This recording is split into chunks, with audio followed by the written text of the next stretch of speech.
This conference will On now be a recorded. beautiful day, and special welcome, of course, to all the mums again. What will you do without mums, eh? All right, so this morning I've done some deep reflection myself into what Solomon wrote in the book of Ecclesiastes. Of course, that was part of our daily readings recently. And so I've entitled this exhort this morning, Reflections and Soul Searching from Ecclesiastes. Because I believe that if we just give it a superficial reading, we don't get the message. We have to delve into it. And of course, if we don't, if we read it sort of superficially, we miss the rich, deeper message and the lessons which the preacher Solomon himself taught us. So I believe that if we do delve into it deeply, we see more clearly the perspective that we should have in this life for a preparation for the kingdom. Because I believe that what Solomon does is he encourages soul searching and reflection of not just our own lives, but of life itself in general. And so his conclusion about how we should live is summed up in the last two verses of chapter 12 of Ecclesiastes, where he says, "Let us hear the conclusion of the matter. Fear God and keep his commandments, for this is the whole duty of man. For God shall bring every work into judgment, with every secret thing, whether it be good or whether it be evil." So I really just want to concentrate this morning on those two verses, really. So the preacher reached those conclusions from his deep reflections of what he had written before. And so if we reflect deeply on the words, we will find his thoughts will resonate very deeply with our own life experience. Because as we all know, life is full of disappointments. It's full of sadness, full of grief, full of stress. But also at times, we have times of joy, don't we? Times of happiness, times of enjoyment, pleasure, and contentment. But his take on all this, on our lives, is this: that if you don't have God in your life, all is vanity or pointless. So if you don't take anything else away from this morning's exhort, take those words away. If you don't have God in your life, all is vanity or pointless. That's not my words, those are the words of Solomon. And so what he's saying is that unless we have the perspective of God and all his ways in our life, life in itself is pointless, as there is no eternity. And so he mentions the word vanity some 38 times in the book in relation to the works of man. And he mentions the phrase, "What profit hath a man of all his labour?" 39 times. So you get the picture, don't you? That if you don't have God in your life, all is vanity or pointless. And so he writes at the end, though, he gives us some encouragement. He writes about how to have a relationship with God and how to grow that relationship. Now, if we all are very honest with ourselves, we will know that it's sometimes difficult in our relationship with God. We might think sometimes God is not there for us, or he doesn't behave in the way that we think that he should. We wonder, why does God not deal harshly with the so-called wicked in the world? And why doesn't he shower great blessings on those who would follow him? But that's not how he works, is it? God executes judgment in his own time, of his own choosing, on the so-called wicked.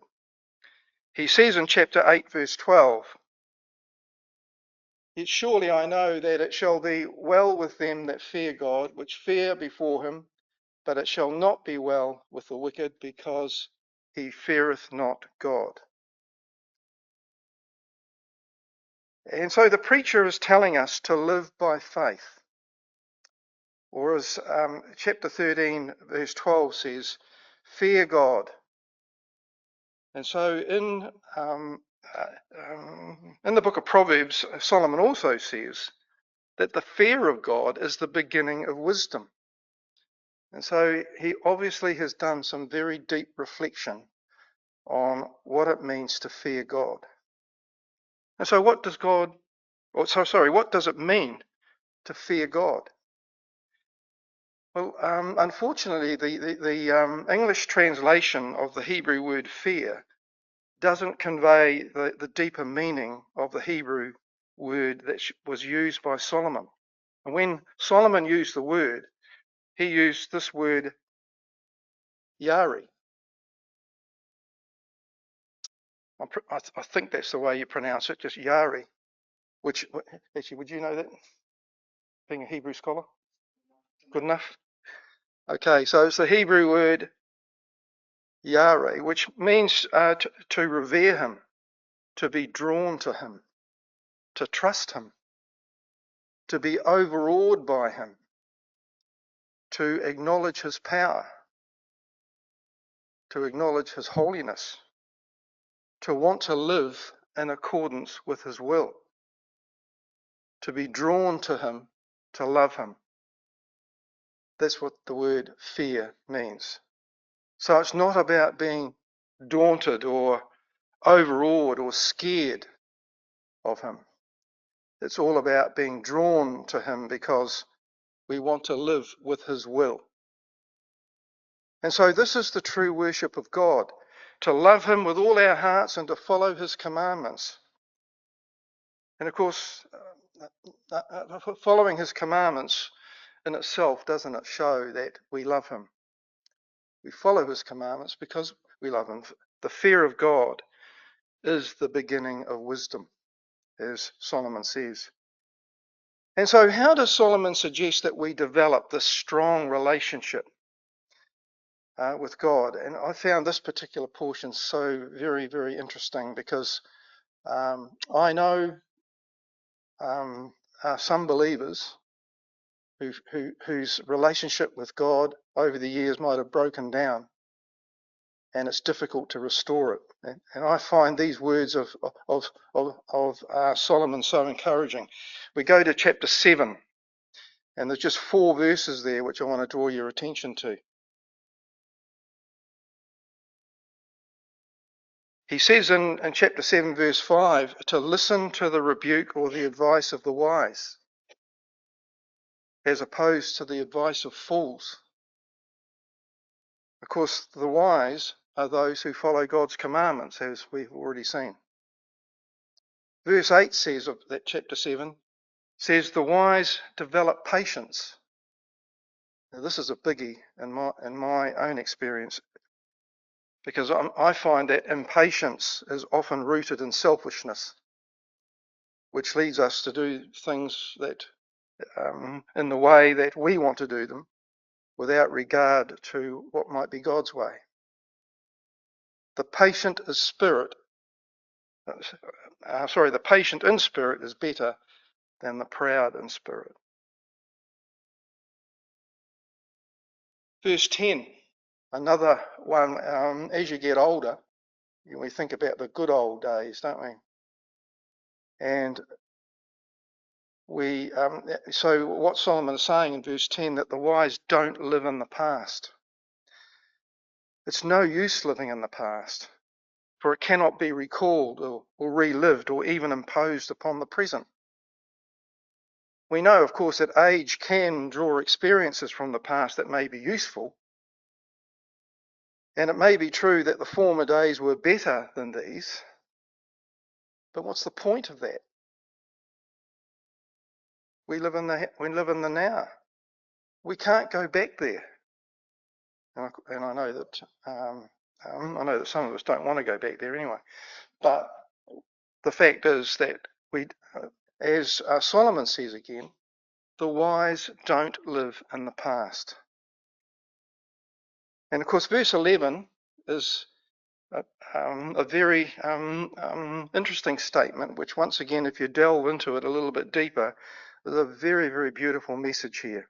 Wisdom is good with an inheritance. And what he's saying, what I suggest he is saying there is, he's giving us an allusion to salvation and an everlasting inheritance.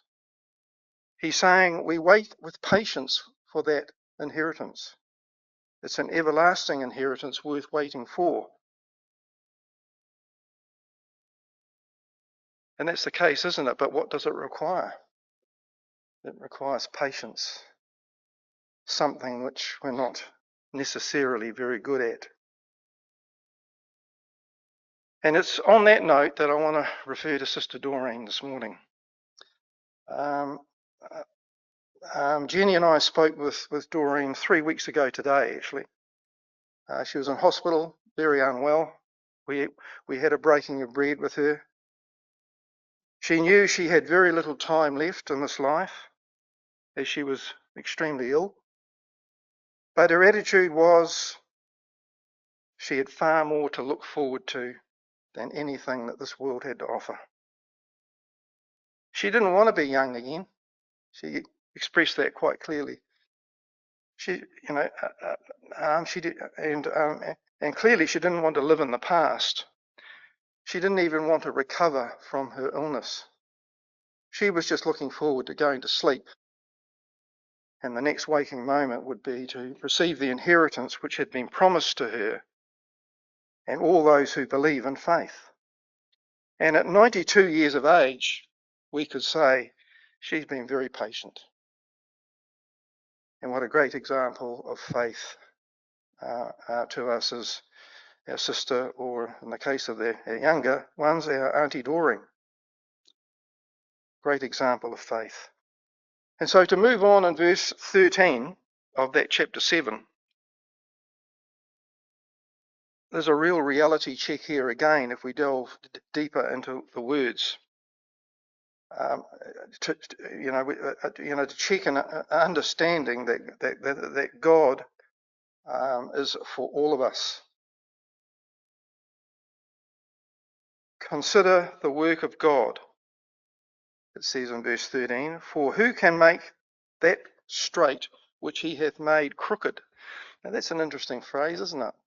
Who can make that straight which he hath made crooked? That's God hath made crooked. What do those words mean? Well, man cannot explain everything. Thinks he can, but he can't explain everything. God has designed it that way. We don't have all the answers, but we trust that he does. And so we may think that God should or change, to right a wrong, or as it were, to make something straight which is crooked in our view. Or we can think that we can make something straight which God has made crooked. Not our prerogative at all.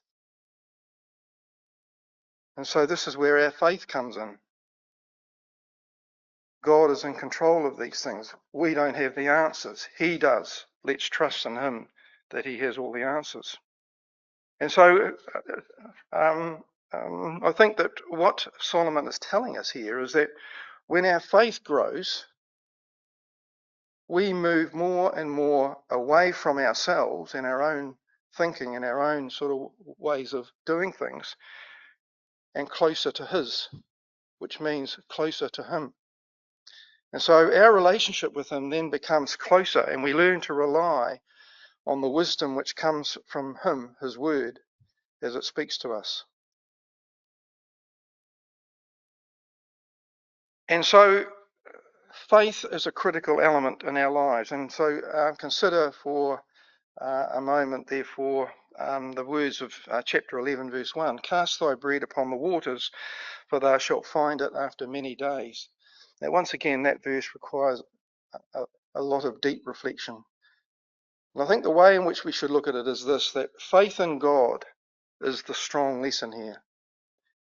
And we note that Solomon says, cast thy bread upon the waters. He does not say, cast thy seed, although it's probably seed which he means, because the Hebrew word can either mean seed or bread. So why is this a little confusion there? Because the seed is in fact potential bread, isn't it? Bread comes from seed. And so what Solomon is saying, I believe, is we have a choice. Either use what we have in the seed right now and for instant gratification, or we turn our seed into grain by planting it and then make it into bread later when the grain is ready, which is far more worthwhile. Um, Making grain into bread is a far more worthwhile exercise than just having the seed. And so, of course, the process, once again, takes patience, as any gardener will know. And that's the point that he is making. It's a bit like our use of money. We can have a windfall of cash and decide, let's spend it all on our favourite things, holidays, cars, etc. And then it's all gone. Or we could invest it, because there could be, or there will be, better rewards to come if we are patient. And so that's the key. Patience will reap the reward. And so faith results in godly gain, which is good advice from the preacher. And so casting our bread upon the waters means that we are trusting the Lord to be faithful to us and cause it to return at the end of the days for our benefit. The word cast there has various applications according to Strong's Concordance, and it means to grow long, to lay, or to leave it. In other words, you get the idea of planting it, don't you? But it doesn't mean just to throw it, to cast your bread upon the water. It doesn't mean just to throw it in the water and leave it. That would mean leaving things to chance. The Authorised Version margin says the bread is cast on the face of the water. So what do we take from this? I believe it means that it floats. It's in a boat or maybe a ship. But whatever, it's being preserved or available for use in the future. Maybe it's about having others on board that boat who receive the benefit of it. Those who are tossed to and fro with the wind. Can we not see the ecclesia as being referred to here? And so what a lovely allusion, I believe, that Solomon makes, that our brothers and sisters, being sustained by the bread of life, who is Jesus himself, because we know that Jesus said, didn't he, I am the bread of life. He that cometh unto me shall never hunger. We know that his bread gives everlasting life. And so then we can see how it is that Jesus himself, who is the head of the body, he's feeding the ecclesia with the special bread, the symbol of his body, one that leads to everlasting life. That's why we come here week by week, to be sustained by it. And none of us can live without it, because without it we would just wither and die. And so Jesus gave real meaning and permanence to the spiritual teaching of himself as the bread of life by his instruction to us to meet together with bread and wine as emblems to represent his body and his blood. And so that it leads to an eternal inheritance means that we have invested our lives in it. We have cast our bread, as it were, upon the water. What that means is that we have invested our lives in the Lord Jesus Christ, in him, and in patient waiting. And so, as Solomon says in his conclusion in chapter 12, verse 13,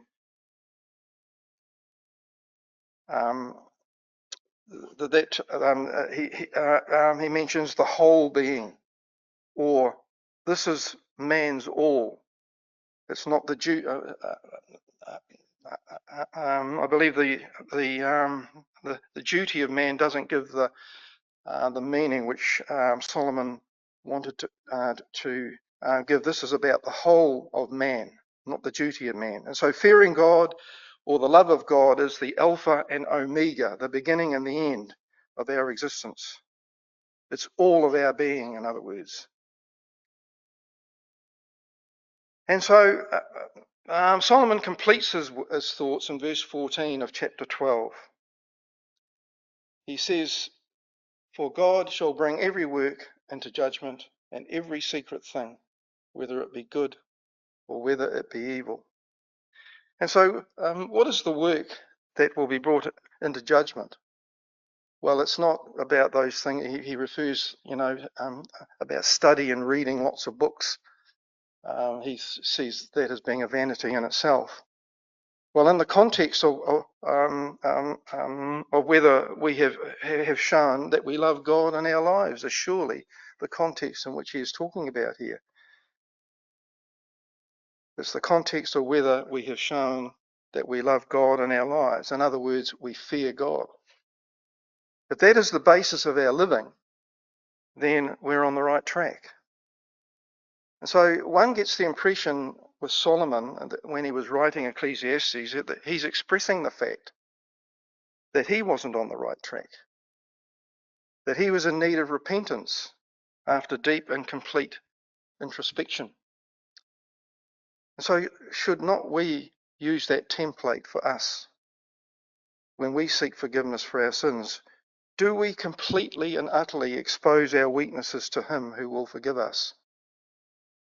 We can see when we're reading through Ecclesiastes that Solomon didn't hold back in exposing his own weaknesses. These weaknesses included every secret thing, meaning his very thoughts, his intentions, those unsavory, dark things that sit in the bowels of us, not seen by others, but secret to ourselves. And others don't see the motives or the purposes. Those are the things which I believe that Solomon is encouraging us to seek forgiveness for. And so when we examine ourselves, our introspection needs to be deeply personal, a heart to heart with him who is able to forgive.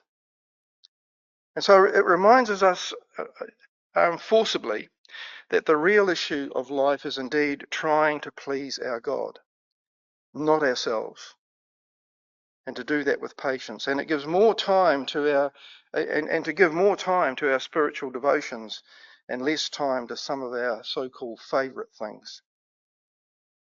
It echoes very clearly to all who would examine what Solomon is saying, the pitfalls into which our human vanities can lead us unless we engage in the regular exercise of prayerful self-examination. So a mere sort of a superficial reading of this book will not cut it for us. The real impact will elude us. It will not be satisfying. But if we take to heart what Solomon is saying and allow our thoughts and actions to be exposed by his words, there is amazing benefit. Because his words will reveal the folly of getting caught up in this world's influences, and which could even and will impede our walking to the kingdom. And so his message is all is vanity if you don't follow the ways of God. However, we will be declared righteous if we have availed ourselves of this great forgiveness and the following of his commandments, and we walk humbly with our God. That is the message of the preacher and the conclusion of the matter. And so I've got 5 takeaways in conclusion. These are the major things I believe that we can learn from the book of Ecclesiastes. Firstly, live by faith, not by fear, and develop our relationship with God. Secondly, get beyond life's frustrations and get understanding. Have patience. Thirdly, analyze what your frustration is. which is likely to be caused by our selfish living. Fourthly, life without God is futile and leads to death. And lastly, confess our weaknesses and live for the life to come.